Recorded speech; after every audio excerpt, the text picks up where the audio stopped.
Welcome back to Philosophy Unpacked. Today, we're delving into a really potent chapter from Nietzsche's Thus Spoke Zarathustra, titled The Three Evil Things. This is one of those chapters that really gets to the core of his philosophy, right? The transvaluation of all values? Exactly. It all starts with Zarathustra having this profound morning dream. He's standing on a promontory, a high point beyond the world, and he's holding a pair of scales. And what is he doing with these scales? He's weighing the world. But the way he sees the world in this dream is crucial. It's not some scary, infinite, unknowable void. How does he describe it then? He says it's finite, measurable, and attainable. His dream wisdom tells him, where force is, there becometh number, the master. It hath more force. It's a world we can understand. So it's not a source of fear, but something manageable? I remember the other metaphors too. It's also a strong tree offering a place to rest, and a delicate casket opening up to be admired. Right. It's presented as a humanly good thing. It's not so complex that it scares off love, but not so simple that it bores wisdom. It's just right for us. So he has this wonderful, positive vision of the world in his dream.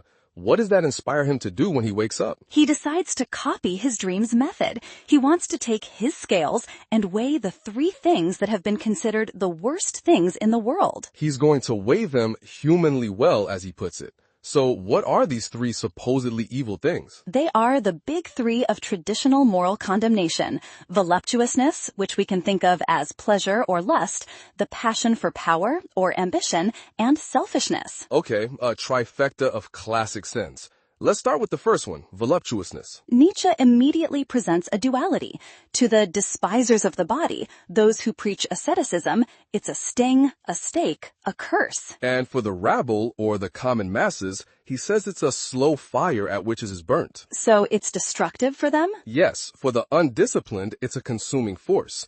But then he flips it. For free hearts, he says voluptuousness is innocent and free. He calls it the garden happiness of the earth. That's a beautiful image. It is. And for the lion-willed, the strong and noble, it's not a poison, but a great cordial, a revitalizing tonic, the wine of wines. So whether pleasure is a poison or a tonic depends entirely on the person experiencing it. It's about their inner strength and character. Exactly. He even elevates it to a great symbolic happiness, a pointer towards a higher hope. It's far more than just base physical sensation. That's a powerful reframing.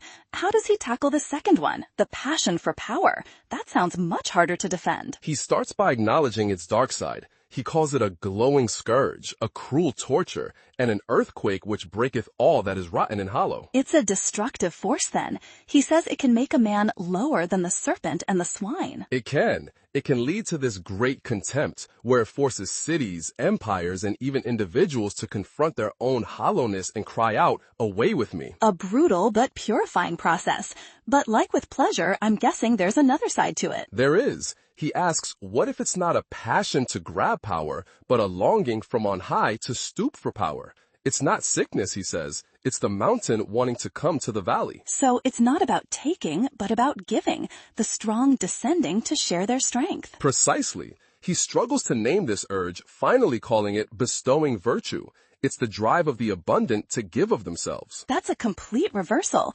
So the drive for power can be a destructive chase, or it can be the benevolent urge of the strong to elevate others. And that idea of abundance leads us perfectly to the third and most radical reevaluation, selfishness. This is where he really breaks from tradition. He doesn't just defend selfishness, he blesses it. He blesses a very specific kind, wholesome, healthy selfishness. He says it springs from a powerful soul and a handsome, triumphing, refreshing body. The mind and body are connected then. This isn't the selfishness of a weak or greedy person. Not at all. For this kind of powerful being, their own self-enjoyment is their virtue. He uses the image of a dancer whose self-enjoyment is a symbol of their soul. And this blessed selfishness creates its own sense of good and bad, doesn't it? It does. It banishes everything it sees as cowardly. It despises the anxious, the complaining, and those who are always sighing that all is vain. It sounds like a direct attack on what he calls slave morality. He rejects submissiveness and servility. He's very direct. He says this selfishness spits on all kinds of slaves, whether they are servile to gods or to stupid human opinions. words. So his argument is that traditional morality, the kind taught by priests and the world-weary, has deliberately demonized selfishness. Exactly. He says their game all along abused selfishness. They promoted selflessness as a virtue because they were weak, cowardly, and had no strong self to affirm. They made their weakness into a moral ideal. Yes, but he ends with a prophecy. He says the day is coming, the great noontide, when this will all be revealed. The great noontide. What does that signify? It's the moment of ultimate clarity, when the sun is at its highest and there are no shadows. It's when the ego will be proclaimed wholesome and holy, and healthy selfishness will be understood as a blessing. So to quickly recap, he's not just saying pleasure and power are good. He's arguing that for a strong, noble individual, these are not evils, but essential aspects of a virtuous, life-affirming existence. It's a nuanced view. The same things that destroy the weak can invigorate the strong. The entire chapter is a challenge to stop using a one-size-fits-all morality. Let's go back to the beginning, to the metaphor of weighing the world. Why is that image so important for this whole argument? Because he is establishing a new standard of measurement. He's throwing out the old scales of good and evil that were handed down by tradition and religion. And he's using his own scales, a humanly good measure, from a perspective beyond the world. That detached perspective is key. It allows him to see things clearly without the baggage of inherited values.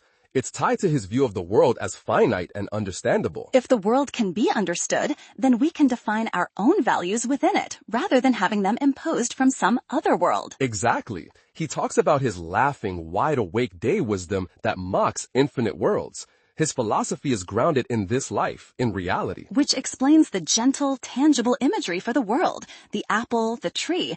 The world isn't an enemy to be escaped. It's a humanly good thing to be embraced. And this positive view makes his reevaluation of the three cursed things even more dramatic. It sets the stage. He's saying, in this good world, let's look again at the things we've been taught to hate. Let's circle back to voluptuousness for a moment. He calls it all the future's thanks overflow to the present.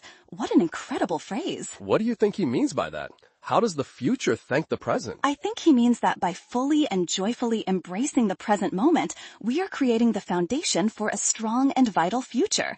A life well lived now is the greatest gift we can give to our future selves. It's a radical affirmation of the now, instead of deferring happiness to a heaven or some later time.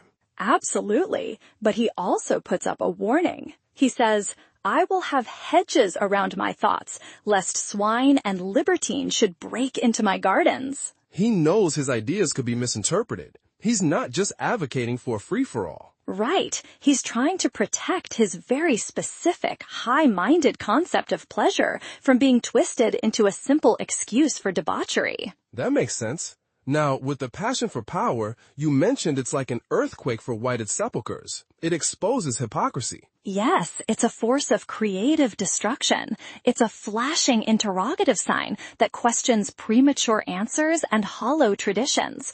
It doesn't let comforting lies stand. So it's a painful but necessary force for truth. And this force is what can eventually lead to the bestowing virtue.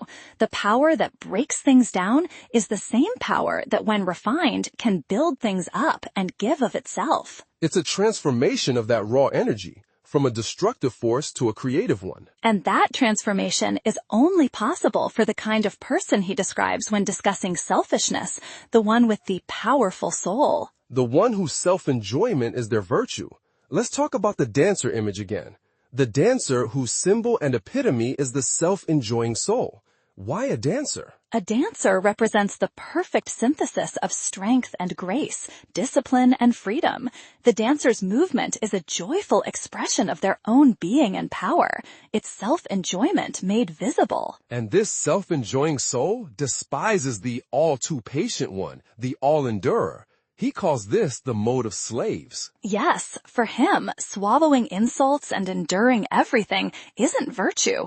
It's a lack of self-respect. It's servility, a quality he finds hateful. He also attacks a certain kind of wisdom, the pessimistic kind, that says all is vain. He sees that as a nightshade wisdom, a product of a weak, dark, cowardly soul that is incapable of affirming life in its fullness. And he blames the spurious wise, especially priests, for promoting these weak values. In his view, they are the architects of slave morality.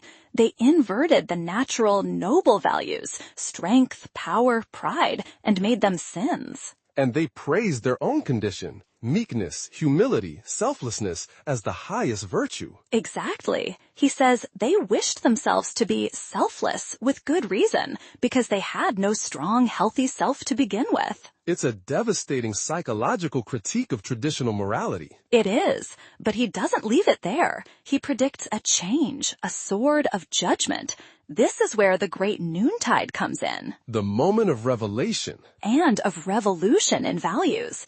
It's the moment his proclamation will be understood. He who proclaimeth the ego wholesome and holy and selfishness blessed speaks also what he knows. He's positioning himself as the prophet of this new age. He is. He's the prognosticator of the great noontide, the time when the sun is highest and the truth of the healthy ego can be seen without any distorting shadows. Let's dig a bit deeper into the free heart that can experience voluptuousness innocently. What frees them? They are free from the guilt and shame ingrained by what Nietzsche calls backworldsmen, those who devalue this life in favor of a supposed afterlife. A free heart accepts the body and its desires as natural. So it's freedom from a specific kind of religious or philosophical guilt. Yes, this allows pleasure to be a garden happiness rather than a source of torment. It's about your internal framework. And for the lion-willed, it's a great cordial. That implies it actually adds to their strength. Correct. For the strongest individuals, life-affirming pleasure isn't a distraction or a danger. It's fuel. It enhances their vitality and their will to live. Now, about the passion for power, you said it's not a political revolution he's calling for. Can you clarify that? It's more of a spiritual and cultural upheaval. The power he speaks of is the force that challenges comfortable falsehoods and exposes institutional decay. It's a force for truth, first and foremost. So when it allures the pure and lonesome, it's not tempting them with corruption. No, it's tempting them with relevance. It's the call for the isolated thinker or artist to descend from their ivory tower and engage with the world, to share their strength and vision. It's a call to action, to make their inner power manifest in the world. Exactly. It's the longing to stoop, the desire to bestow. And finally, on selfishness, he says of the healthy body, around which everything becomes a mirror. What a fascinating line. It suggests that a truly powerful and healthy individual doesn't just passively exist in the world. They actively shape it. Their environment begins to reflect their own inner health and strength. So they create a world that mirrors their own virtue. Yes, and they protect that world with their own definitions of good and bad, like sheltering in sacred groves. They establish their own moral ecosystem. Which is the ultimate expression of that wholesome and holy ego he talks about. It is. He's flipping the very concept of sin. The ego, the self, which has been seen as the source of all evil, becomes the foundation of a new, life-affirming holiness. The great noontide is therefore the moment this new holiness is finally recognized. The moment of peak clarity. It's a truly radical and challenging vision, asking us to reweigh everything we've been taught to value and condemn.